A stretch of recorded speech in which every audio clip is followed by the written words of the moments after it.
Since I'm inarticulate, I express myself with images.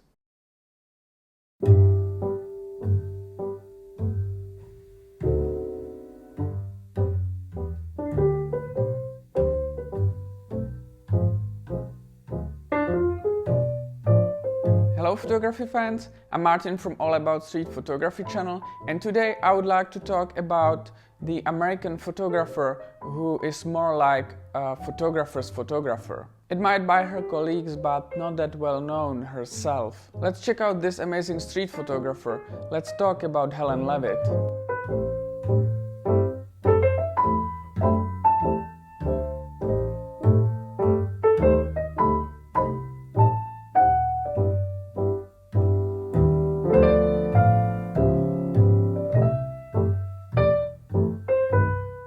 Helen Levitt was born in Brooklyn, New York. Her father was a Russian immigrant selling wholesale knitted goods, and her mother worked as a bookkeeper. From a young age, Helen wanted to create art, but she felt like she couldn't draw that well. What made her see photography as an art was actually the work of Cartier-bresson, who had a big influence on her. Helen started photography pretty early. She actually dropped out of high school to start working for the commercial portrait photographer J. Florian Michel in the Bronx.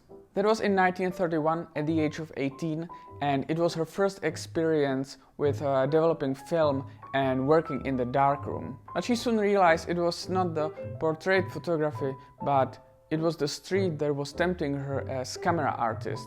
She learned composition by looking at paintings in museums. One of the first cameras she used was a used Voigtlander, and she practiced photography on the friends of her mother. As she was teaching art classes to children, they became one of her first subjects. She photographed them, and their chalk drawings that were eventually published in 1987 in this book called In Street, Chalk Drawings and Messages.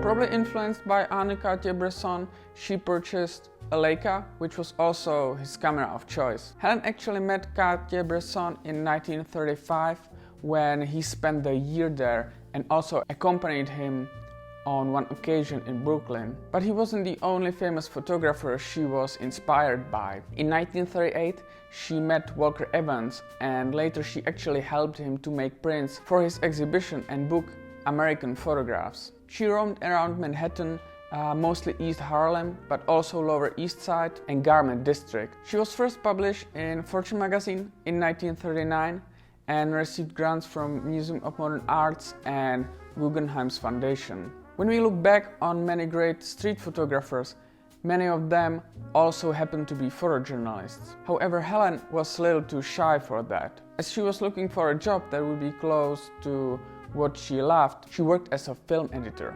First, she worked on edits of pro-American propaganda films, and later she became full-time film editor and director. She worked on several films. I will leave the link in the description if you want to check it out. I should probably also mention that The Quiet One was nominated for the Academy Awards. When she got back to making stills in 1959, she started to shoot color. She gave up color eventually in the 90s, as she said colors were not always what she wanted, and she had to go to a special lab to get prints. When we look at her work, we can separate it into black and white and color photography. She was photographing people whose lives had been exposed on the street.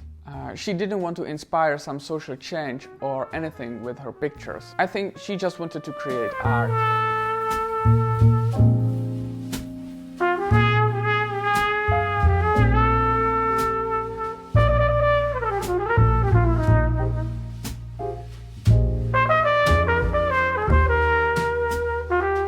Unfortunately, much of her color work from 1959 and 1960 was stolen from her apartment during a break-in in 1970. The rest of her photos can be seen in a book called slideshow, the color photographs of Helen Levitt. Her work with the color film was influenced by longer exposure of the film at that time. Therefore, the photos look a little more static than her black and white ones.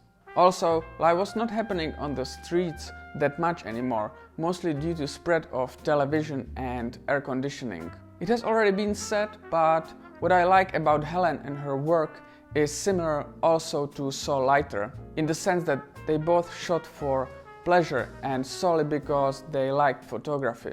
Neither of them aspired to become some photojournalist stars or anything. Of course, nowadays our look at those photographs is influenced by how old they are, but even though they were created in this unrepeatable time and are kind of unique, they are also greatly composed and catch what we can call a decisive moment. If you are interested in more information about Helen, I will leave my sources and more interesting information in the description below. I hope you liked today's video. Let me know what is your favorite photograph of Helen Levitt, and I will see you next time.